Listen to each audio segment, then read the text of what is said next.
Good evening. Merry Christmas. Happy holidays to all of you who are joining us this evening. I know we're late. It's the holidays. Everything's just all schedules are a little bit off right now. Um, I hope that your Christmas was merry and bright. If you went outside yesterday morning, you definitely got a Louisiana white Christmas because it was foggy. But look, Christmas for me was great. Very relaxing. Got to stay up late on Christmas Eve. Instead of letting the kids wake us up early Christmas morning, we decided to stay up late Christmas Eve till midnight, open up presents at midnight, had a little bit of a party for our kids. It wasn't really anything big. They just brought a friend over and we just kind of acted goofy, played some games, had some fun, ate some good food, and Christmas morning we just cooked some food, brought it over to our family for Christmas evening, danced, and just enjoyed each other's company. Man, it was really fun, really good, and I hope that each and every one of you were able to experience Christmas in that same way. As I get older, I'm starting to realize just how important it is for us to value the time that we spend physically with one another. It is very, very rewarding to be able to look back at the memories that you create and share with each other, and then the value of the time that you spend with one another is it's immeasurable. So you know, maybe you didn't get to spend that time with that family member. Look, I've even personally experienced loss. Like not having my mom for the holidays is still a tough thing to deal with. Growing up with my grandmother, my grandfather, and not having them since I was 13 for the holidays is rough. I got other cousins who aren't with us anymore. It dealing with loss during the holidays is a hard thing to do. But you find ways to keep moving forward. Don't allow yourself to be stuck in the rut of that depression. Continue to connect with individuals and value the time that you get to share with them. It is not all forsaken or forgotten or all in vain. So spend that time with one another.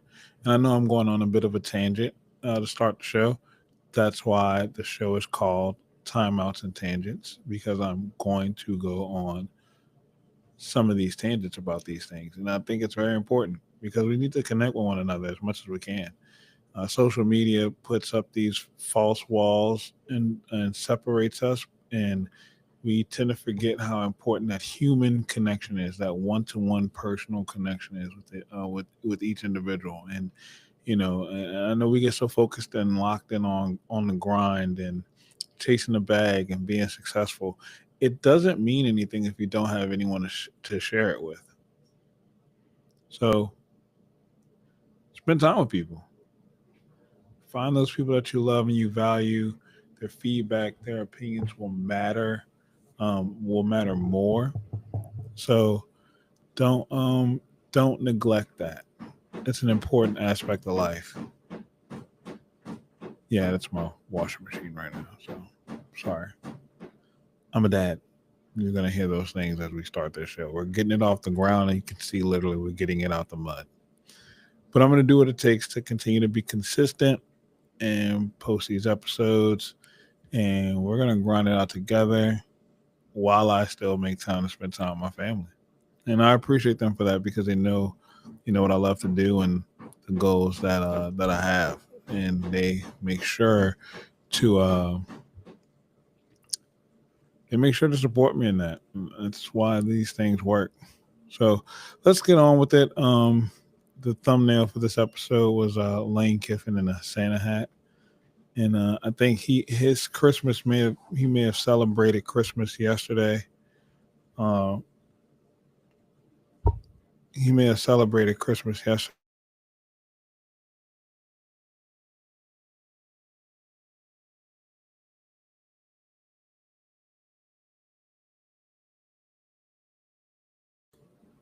and he may have celebrated Christmas yesterday, and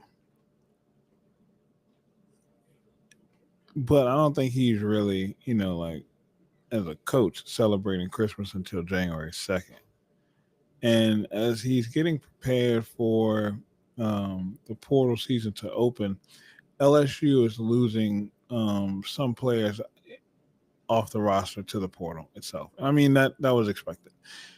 The additions so far, well, subtractions, shall I say, from the roster that we've had so far, I don't think are ones where you're like, whoa, that's a blow. That hasn't happened yet. And just purely from speculation, I think there will be a couple names that will jump into the portal that will surprise us all. Um, there's some smoke around Harlem Berry, but in all honesty, I don't think Harlem Berry's going to leave, even though Frank Wilson left. Um, Look, anybody on the offense right now, outside of the offensive line, if you decide to hop in the portal with Lane Kiffin coming in, then you must not realize exactly how sweet you're going to have it. Don't miss out on the opportunity to for yourself to develop and get to another level that is going to be phenomenal for your career. I know we've had Carius Kern jump into the portal, and that's a big one. But uh, Matt Moscona, who of After Further Review, has reported and is putting 10 toes down on the fact that Kern is still open to coming back to LSU, which would be huge. I think out of all the offensive linemen that we could possibly have returning, he, Tyree Adams, and Braylon Moore are the three that you want to start with. If you get those three back in the fold, you got something to build around. And I think the development with Lane Kiffin, Charlie Weiss Jr., and the offensive line coach that we have coming in, I think you can't miss out on that development. That's kind of where you want to go. Um, LSU's new offensive line coach used to work on Nick Saban's staff, and let me see if I can pull up his name because it's Eric Wolford. That's it. It was driving me. I didn't want to let his name slip from my mind.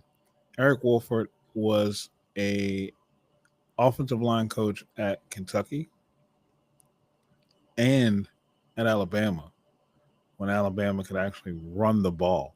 I mean, he was on Nick Saban's last staff at Alabama, and they were top 30 in the nation in rushing offense.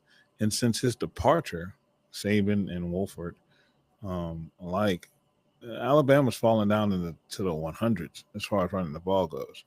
So it may not be the hot name that everybody's looking for, but you have a guy, and there are a lot of people on Lane's staff that have these ties to Saban.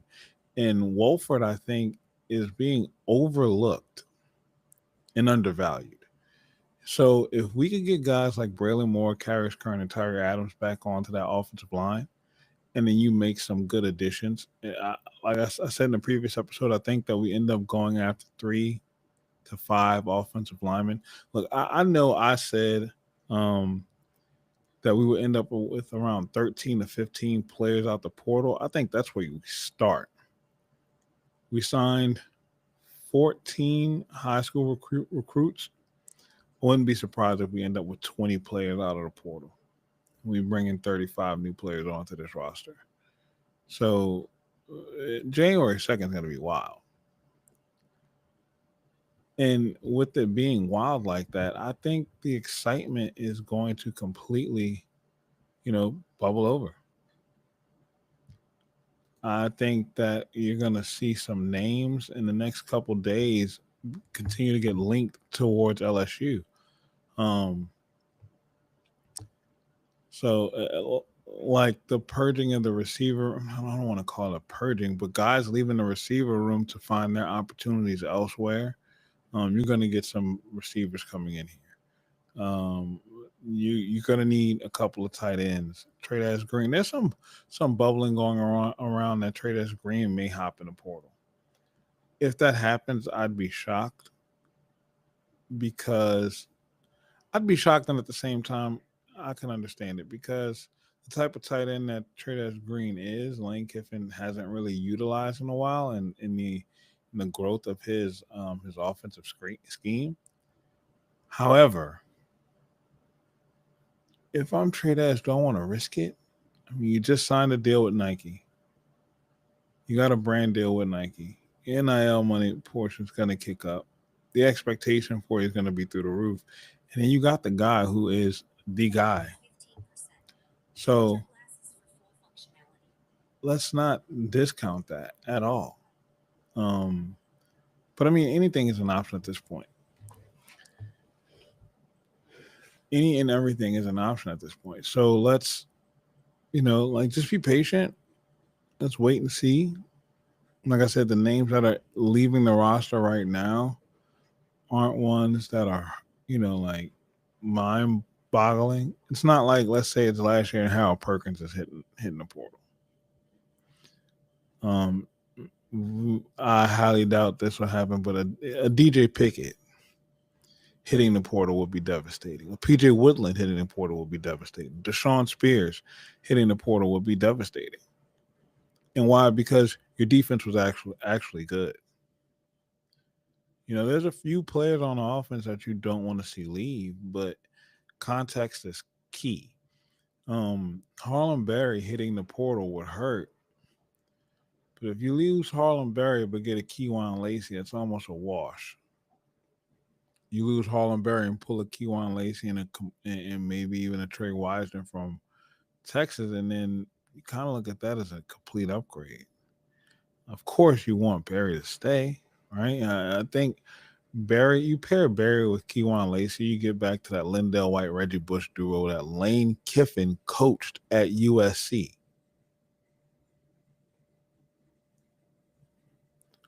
Who don't want that? Who don't want that?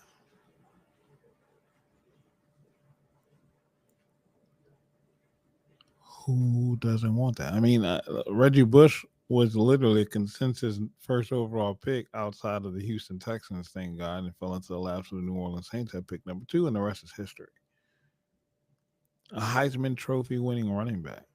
And Lindell White was the bell cow. He was a beast, not to be slept on.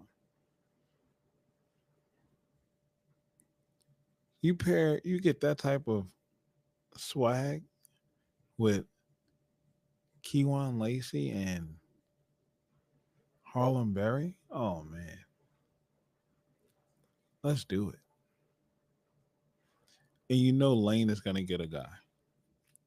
And there are some rumblings out there as far as quarterbacks are concerned.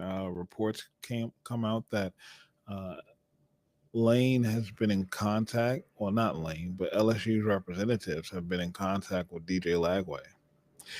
The DJ Lagway thing is hilarious on a personal level for me. I'll pull up my phone real quick. My best friend, one of my very best friends, is a die-hard Florida Gator. Born and raised in Baton Rouge, Louisiana, he is a die-hard Florida Gator. And when LSU played Florida this season, I'm trying to pull it up right now. I had talked to him and I said, "Well, here we go. DJ Lagway is coming in on his second official visit. Visit. This was before the game because we both knew going into the season that Billy Napier was going to get fired. Billy Napier gets fired 9 times out of 10. Lagway is going to hit the transfer portal, and since LSU was highly contesting for Lagway's recruitment, the expectation was for him to be in the portal and potentially land in Baton Rouge. So I sent him a a picture on Friday, September 19th of this.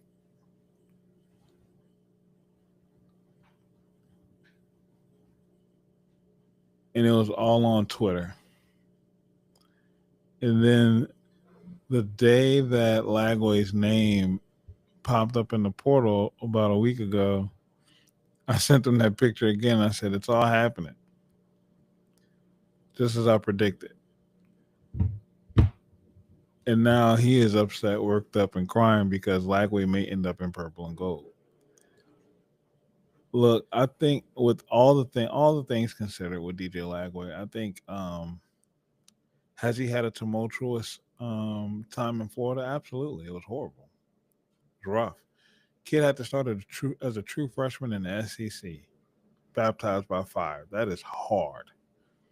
Then you had to deal with the coach who struggled to call plays properly on offense. That made it worse.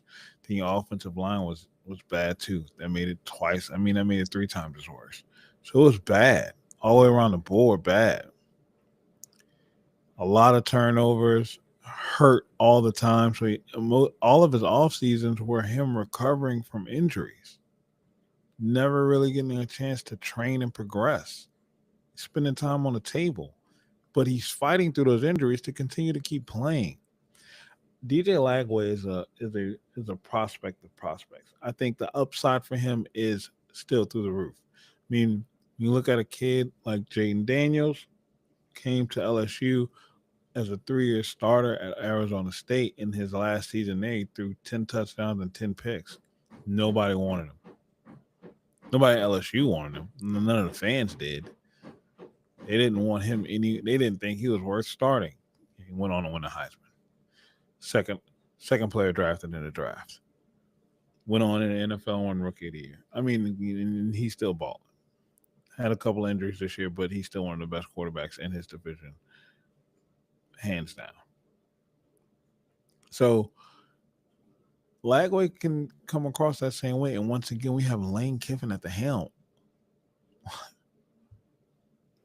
I don't care who we get. But you talk about a kid that's 6'4", 250 pounds, can throw the ball from one end zone to the other, running ability like Cam Newton. Now, he doesn't have the skill of running like Cam, but he has the ability to run like Cam. You pair that in the backfield with Keywan Lacey, Harlem Berry, you split out Teron Manchild Francis, my dog, 14, I see you. I love you, brother.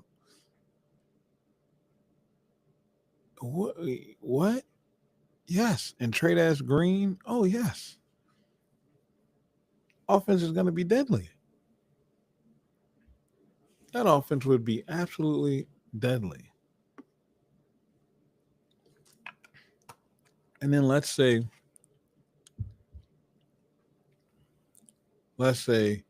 we get a Bruce Baker from North Carolina, the true freshman, to come sit behind DJ for 1 or 2 years. Dante Moore just did it. Started at UCLA, played 9 games, realized I need a little bit of time. Transferred to Oregon, sat behind Dylan Gabriel. Starting this year now is competing for the first overall pick in the NFL draft. Or what if you go get Sam Levitt and make DJ Lagway sit for a year so his body can heal? He can get acclimated to the growth spurt and the physical changes he's had. Let him rest up, and then you start him for a year. And then you go find your quarterback of the future in this recruiting class. I mean, look, the world of possibilities are endless right now. I just know that as we get closer and closer to January 2nd, it's going to get more and more entertaining. And I can't wait for it to pop off. Can't wait. Neither should we. And my excitement is based on, like what happened previously. 3 of the last 4 coaches at LSU won national championships. And why? Is because they came in the door and the foundation was laid for how they were going to get there. They came in guns blazing, ready to recruit, on fire, fully invested into the state, to the recruiting base, and the connections that brand brings in. Nick Saban, Les Miles, and Ed Ogeron all went all in the beginning, connecting with the culture, connecting with the fans, connecting with the coaches on the high school levels, whatever board members and boosters they had to do. They brought the attention and the swag back to LSU when it slips a little bit. And then they went all in and they developed their team from the ground up and took off. Now, granted, it's going to be a little bit different from Lane because he's not going to build that recruiting foundation too much. It's more of a portal foundation, but he's still tapping into the brand in the exact same ways. He is fully investing into the communities, fully investing into the culture, tapping into the fan base, the boards, the boosters, and getting in with those coaches, the right coaches within the state to pull the right kids and players in. The way his brand, Lane Kiffin's brand, works and how it meshes so well with the brand of LSU, it is a match made in heaven. And now that Michigan has their head coach in Kyle Whittingham and it's not killing the board, the fan bases around LSU can now shut the hell up about him potentially leaving LSU in the same exact offseason, which was stupid to speculate, to go to Alabama, a school that had an opportunity to hire him and refused to do so. And from what's being reported, don't even really know if that opportunity would be there for him right now. But it doesn't matter because he is at LSU and he is loving being the head football coach at the Louisiana State University. And I'm excited for it. Now, I doubt that tomorrow night when LSU and Houston kick off, that Lane will be present in that bowl game. At that bowl game, I know when Brian Kelly took over, he was present at, ironically, the Texas Bowl too. I don't know if Lane will be there. I know it caused a media circus. I mean, hell, they got reports about Lane potentially being at the Sugar Bowl for Ole Miss and Georgia. That would be a horrible catastrophe. I don't know if he'll be there, but I think the Texas Bowl within itself is going to be interesting too, just off the simple fact that can we score? We're going to be down 6 key defensive players. So what kind of defense are we rolling out? And Blake Baker is playing Connor Wegman, coaching against Connor Wegman, a quarterback who we saw at Texas A&M, who LSU completely choked out. Choked them out so bad that they put in Marcel Reed, and Marcel Reed has now for 6 quarters just whipped us. And thankfully, I'm glad he did. I'm glad we choked out Connor Wegman, got Marcel Reed to become the starting quarterback, got to play a healthy Marcel Reed against Texas A&M because of Marcel Reed, Brian Kelly got fired and we got Lane Kiffin. So it's funny how that worked. If Connor Wegman wouldn't have been there, maybe we'd have had a better game plan, and maybe we wouldn't have lost too bad to Marcel Reed 2 years consecutively, and wouldn't have fired Brian Kelly. Who knows? But here we are. Here we are.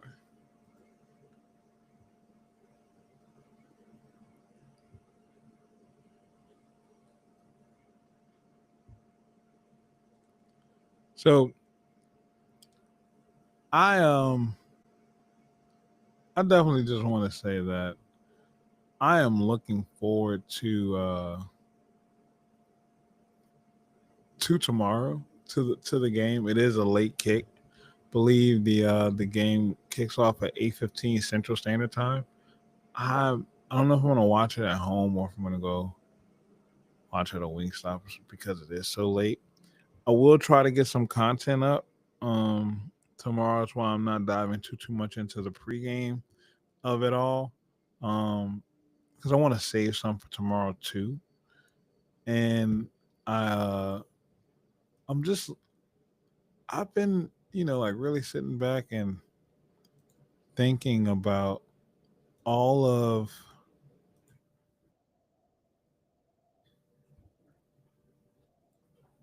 what, this has been. This year, um all of the holiday time, being able to spend time with family. I've really been taking that in this just over the course of the week, especially as we're getting close to the new year, and just kind of where I'm at personally and how I'm embarking on this journey now with you guys. I can't thank y'all enough again.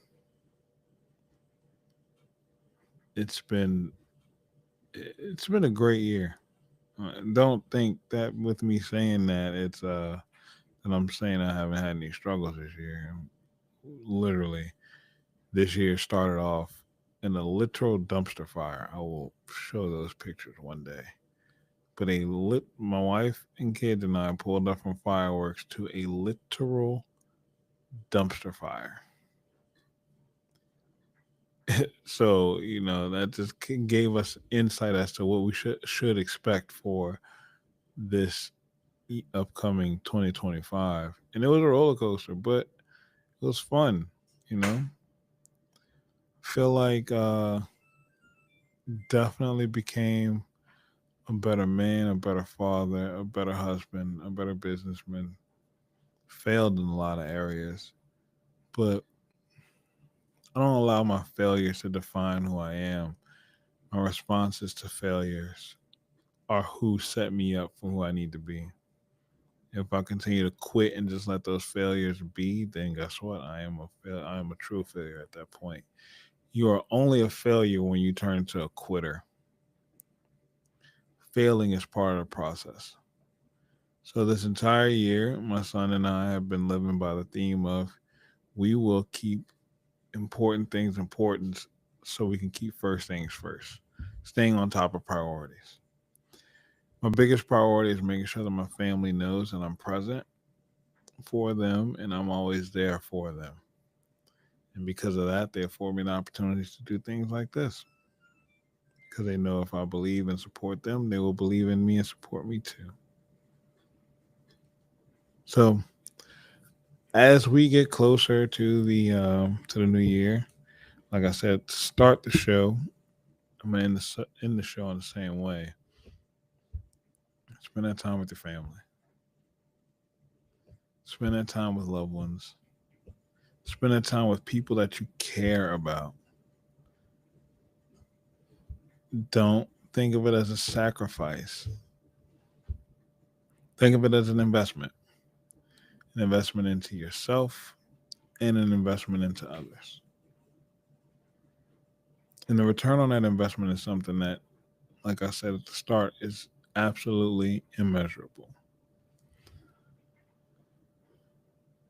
It's been a great evening. Um, I know a little bit shorter than normal, a little bit vague on some topics, and the washing machine and dryer are going off in the background too. So I apologize about that. Look, I am learning. All right, I'm learning. Y'all learning too. I got to see my son walk across this camera. We all still figuring it out.